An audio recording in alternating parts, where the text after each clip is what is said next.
Let's tilt the head onto this ear. That's gorgeous. Straight at me. Turn the nose around to me. That's gorgeous there. It's brilliant.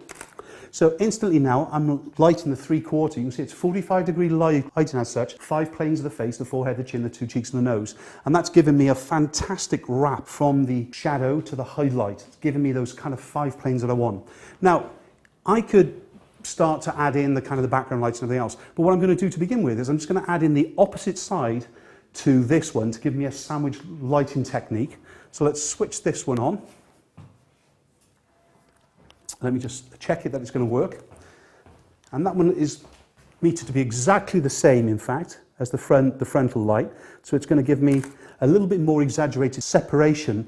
But you can see the sandwich lighting technique here, how we have the highlight running on the one side of the face, whereas the separation light, or that side light now, is giving us more separation coming down the side.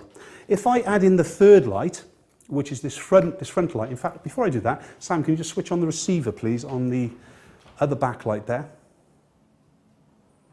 Brilliant. Let's check it works. It does. And now we're going to a little lean with the head on towards this side again. Please turn the nose around towards here, straight towards me with the eyes. That's great. Just there. Brilliant. Now we can see that other separation light or an accent light is coming in from that right-hand side.